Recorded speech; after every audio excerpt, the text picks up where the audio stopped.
Olá, meu nome é Franciele, faço parte da Universidade Federal de Sergipe e a partir deste vídeo darei continuação à explicação das leis da termodinâmica, dando ênfase à segunda e à terceira lei, assim como sobre os conteúdos referentes às máquinas térmicas. Então vamos dar início ao nosso estudo. Então vamos lá dar início à nossa aula. Leis da termodinâmica, dando uma ênfase ao estudo das máquinas térmicas. A ementa da nossa aula, ou seja, os conteúdos que serão abordados serão a segunda lei da termodinâmica, a terceira lei da termodinâmica e as máquinas térmicas. E os objetivos de aprendizagem, ou seja, é esperado que vocês possam entender a segunda lei e a terceira lei da termodinâmica, que vocês compreendam o funcionamento de uma máquina térmica e compreendam a eficiência de uma máquina térmica, ok? Então, vamos iniciar o nosso estudo acerca das máquinas térmicas e, para isso, eu trouxe para vocês áudios que abordam sobre alguns conteúdos da termodinâmica. Por exemplo, a primeira lei da termodinâmica, a segunda lei da termodinâmica, certo? O áudio ele tem como título Termodinâmica, a diferença que faz o calor. Então, vamos ouvi-lo. E eles chegam em cima da hora do programa começar. Gente, tô indo lá pra cozinha, já deixei tudo preparado pra transmissão. Enquanto eu faço o milho cozido, vocês fazem o programa. Poxa, se estava tudo preparado, a gente não precisava ter ido buscá-lo. É, mas e o milho? Tem essa. Está no ar mais um programa da Rádio Atrito. Olá, galera! Começamos aqui mais um programa da Rádio Atrito. Hoje nosso professor Galileu vem de termodinâmica e vocês não vão acreditar. Para falar desse assunto, nosso amigo Zezinho tá na cozinha preparando um milho cozido na panela de pressão. Tudo bem por aí, Zezinho? Tudo tranquilo, Mari. Ouve só o barulhinho. Professor, o senhor pode então explicar pra gente o que uma panela de pressão tem a ver com o programa de hoje? Simples, Mari. A panela de pressão é um ótimo exemplo para falarmos de termodinâmica. Olha só, a energia térmica em trânsito, o calor, é transmitido pela chama do fogão para a água que está na panela. Com isso, a temperatura se eleva até mais ou menos 100 graus Celsius. Este processo é chamado de calor sensível. Neste estágio, há mudança de temperatura, mas não existe mudança do estado físico do corpo ou da substância. E depois desse ponto, o que acontece? Bem, aí a temperatura deixa de se elevar, porque a energia térmica é usada pela água para sair de seu estado líquido e ir para o estado de vapor. Na verdade, se estabelece um equilíbrio térmico, em que parte da água permanece no estado líquido e parte se transforma em vapor, que vai sendo expelido pela válvula de segurança da panela de pressão. A rotação da válvula é uma demonstração corriqueira de como o calor pode gerar movimento, o princípio de todas as máquinas termomecânicas. E aí, Zezinho, como está o nosso milho cozido? Olha, acho até que vai ficar pronto logo logo, mas tem um problema. Que foi dessa vez, Zezinho? Tô com medo de abrir essa panela, professor. Aliás, tô com medo desse barulho. Calma. Fica aí que eu já vou te ajudar. Galera, voltamos já já com o professor Galileu direto da cozinha. E é de lá que ele vai falar dos cientistas que foram determinantes para os estudos da termodinâmica. É só um segundo. Olá, gente. Já estou aqui. Então, Zezinho, vamos ver essa panela? Enquanto o imprevisível acontece, o nosso professor vai para terras mais distantes, onde encontros impossíveis são perfeitamente concretizados. Mas que honra! Rumford e Carnot aqui na nossa rádio. Olá, professor Galileu. Talvez sejamos só parte de um sonho do senhor. Que seja. Galera da Rádio Atrito, com vocês, Conde Rumford e Sadi Carnot, dois cientistas importantíssimos para a termodinâmica. Carnot hoje é considerado o fundador da termodinâmica. Sabia, Carnot? Oh, não, como poderia? Muitas vezes é só o tempo que vai nos dar a medida exata dos eventos. Caros ouvintes, Carnot apresentou nada mais, nada menos que os fundamentos para a segunda lei da termodinâmica. Ele chegou à ideia de que calor era trabalho. A possibilidade de interconversão entre calor e trabalho possui restrições para as chamadas máquinas térmicas. Pode falar para a gente a segunda lei da termodinâmica, Carnot? O enunciado diz o seguinte: para haver conversão contínua de calor em trabalho, um sistema deve realizar ciclos entre fontes quentes e frias continuamente. Em cada ciclo é retirada certa quantidade de calor de fonte quente, energia útil, que é parcialmente convertida em trabalho, sendo o restante rejeitado para a fonte fria, energia dissipada. Fantástico! E o senhor, caro Conde Rumford?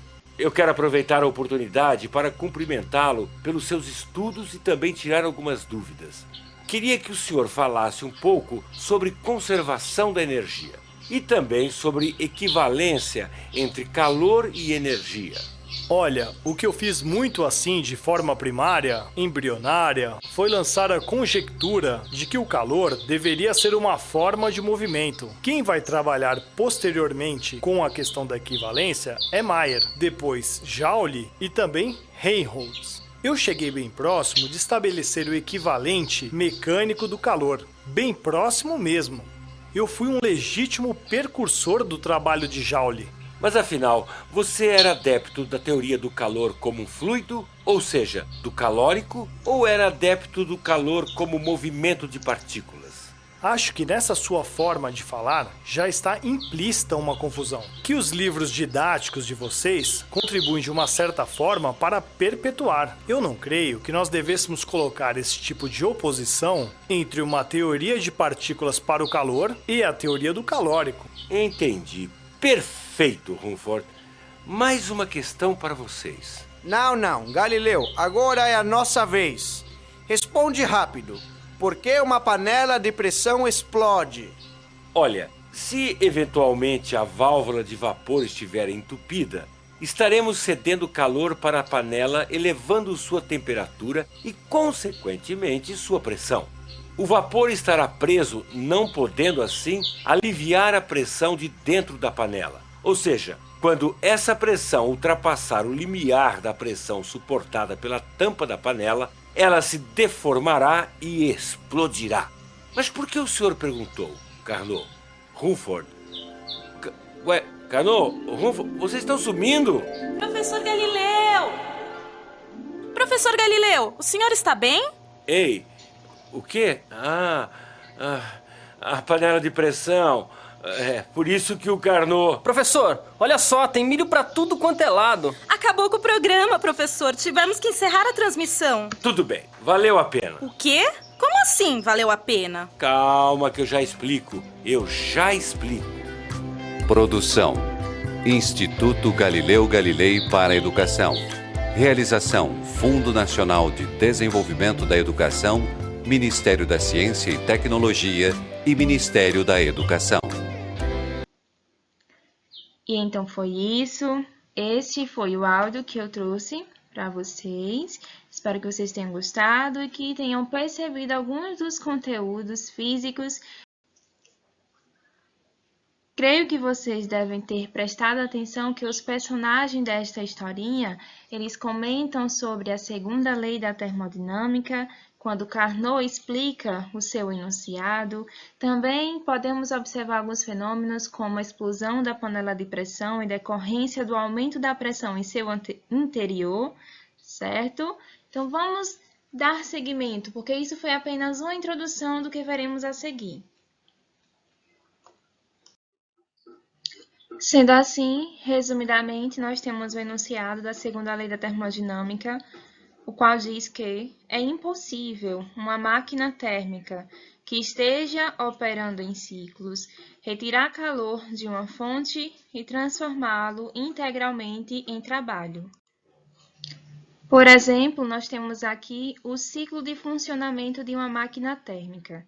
Como ocorre esse ciclo? Inicialmente, nós temos aqui a situação A, no qual nós temos uma fonte quente, um recipiente no qual contém o gás, e aqui temos um êmbolo, Aqui nós temos um êmbolo e sobre esse êmbolo temos uma determinada massa, certo? É observado que nós temos aqui uma fonte quente. Essa fonte quente ela vai ceder calor para o sistema, para este recipiente, certo? Quando o sistema recebe esse calor, o gás que está contido nesse recipiente, ele aumenta a sua temperatura e com isso ele vai o quê? Se expandir. O gás, ele se expandindo, ele aumenta o seu volume e possibilita que essa massa ela chegue até essa parte superior, certo? É observado aqui que a fonte quente ela é trocada por uma fonte fria. O que ocorre neste caso? Quando essa fonte quente ela é substituída por uma fonte fria, como pode ser visualizado aqui na situação C? É observado que esse gás ele sofre uma compressão, ou seja, o seu volume ele diminui. O que nos possibilita verificar que esse gás ele volta ao seu volume inicial. Sendo que, se essa fonte fria ela for substituída por uma fonte quente, o ciclo irá recomeçar, ou seja, todo esse processo vai começar de novo. É por isso que uma máquina térmica ela opera em ciclos, certo? Nesse momento, vamos observar alguns experimentos sobre máquinas térmicas.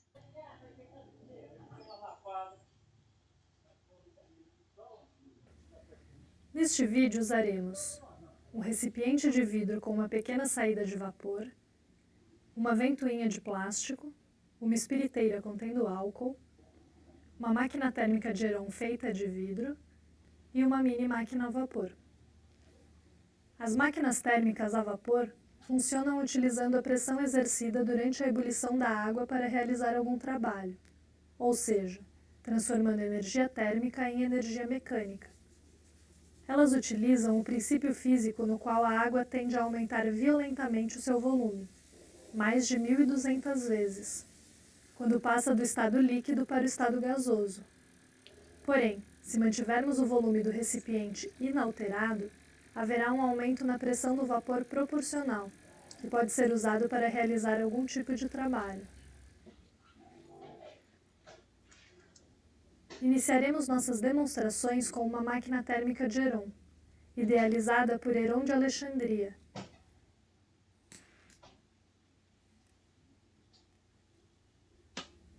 O princípio de funcionamento também é bastante simples. Na ebulição, o vapor sai do recipiente de vidro através dos terminais em alta velocidade, formando um binário de forças que fazem com que a máquina gire.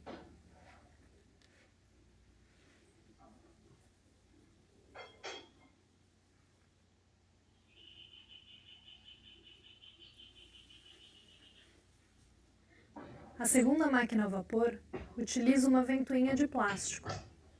Aquecemos o recipiente de vidro contendo água e, durante a ebulição, o vapor formado aumenta a sua pressão interna e é obrigado a sair do recipiente de vidro através da pequena abertura em alta velocidade.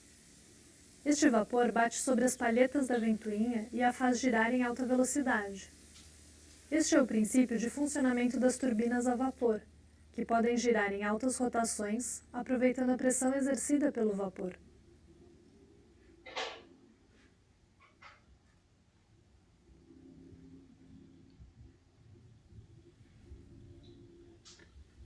Já a mini máquina a vapor utiliza a pressão gerada na ebulição da água para empurrar um pistão e realizar trabalho sobre uma roda.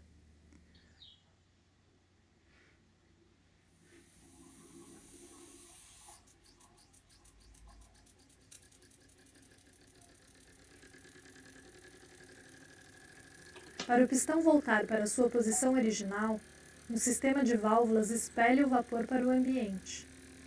Assim, o pistão poderá receber vapor e empurrar novamente o pistão. Este modelo de máquina a vapor é o que mais se assemelha com os utilizados no início da Revolução Industrial, em que a força humana e animal foi lentamente substituída pela força do vapor.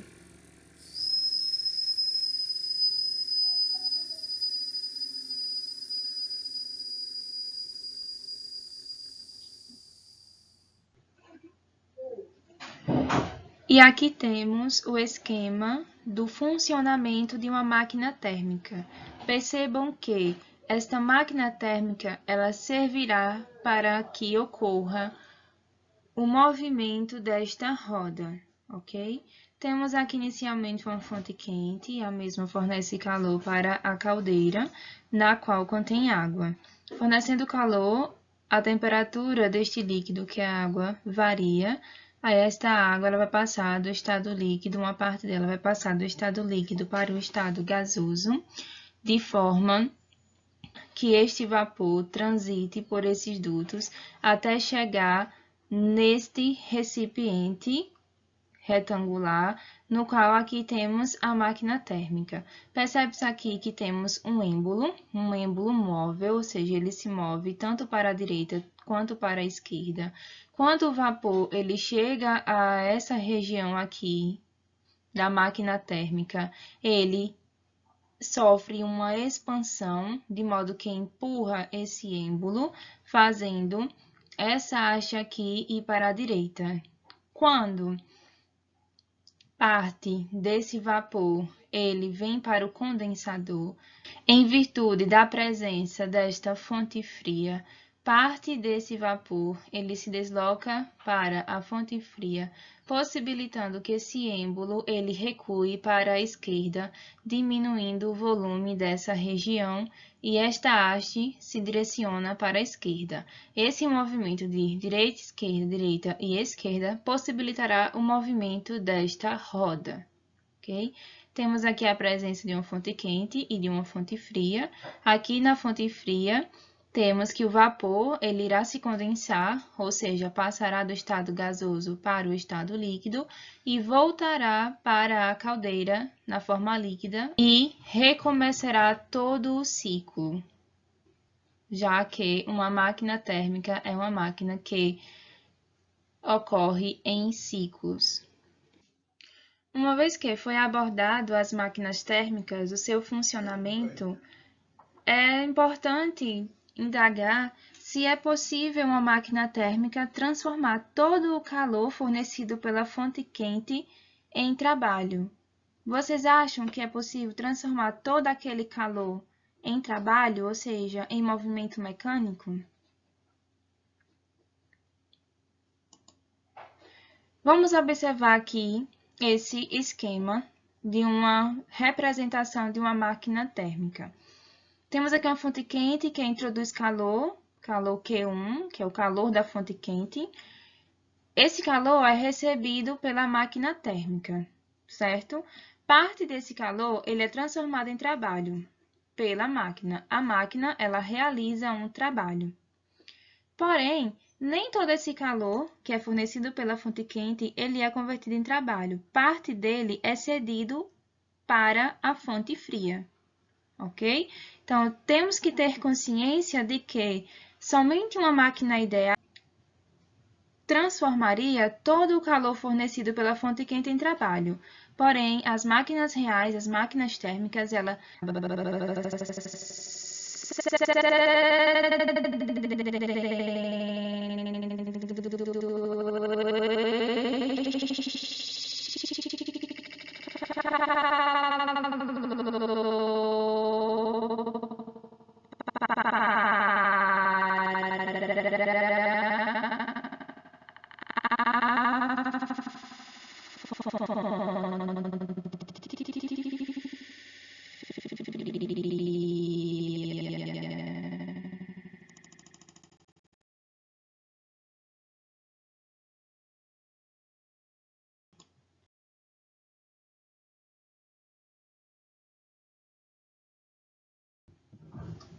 O rendimento de um sistema mecânico é a razão entre a potência útil fornecida pelo sistema e a potência total fornecida ao sistema, e é dada por meio dessa equação. O rendimento representado por essa letra é igual à potência útil dividido pela potência total. Associando a potência útil ao trabalho produzido pela máquina térmica, representado por essa letrinha aqui, que é tal, e M por ser da máquina térmica, e associando a potência total ao calor fornecido à máquina térmica pela fonte quente Q1, podemos escrever a expressão do rendimento para as máquinas térmicas da forma: temos que o rendimento ele vai ser igual à razão entre o trabalho produzido pela máquina térmica e o calor fornecido à máquina térmica pela fonte quente.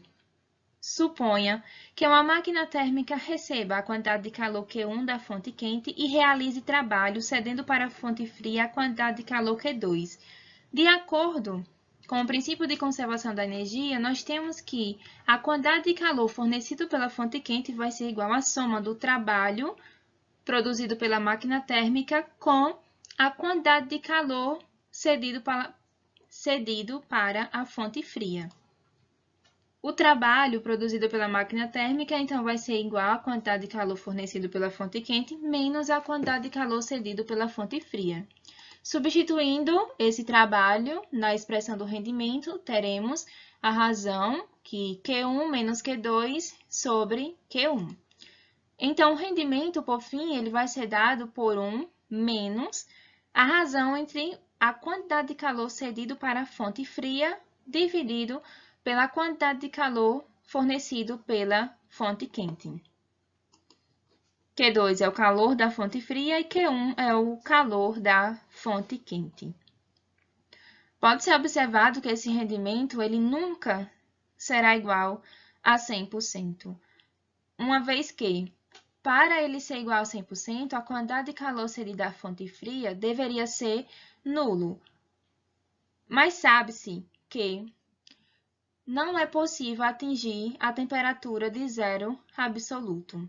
Fisicamente, isso é impossível. Então, como essa razão aqui nunca será nula, essa subtração de 1 menos essa razão nunca será 1, ou seja, nunca representará um rendimento de 100%.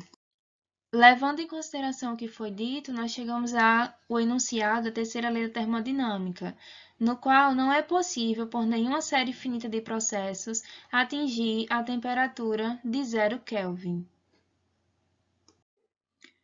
Temos, por fim, o ciclo de Carnot. O ciclo de Carnot é representado graficamente desta forma.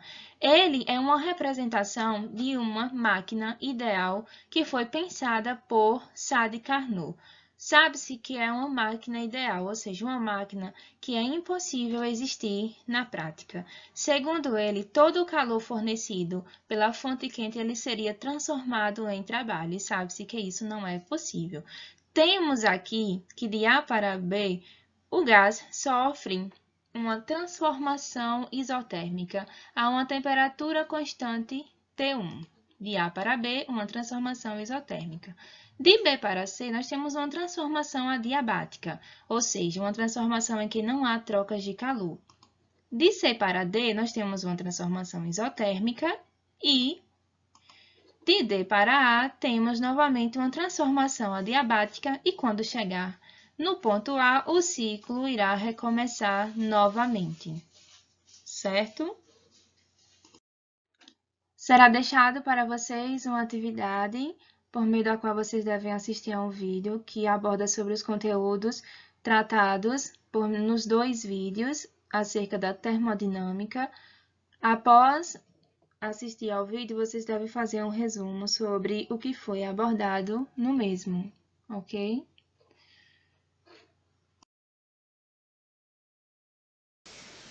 E foi isso, eu espero que eu tenha contribuído para o aprendizado de vocês. Façam a atividade e bons estudos!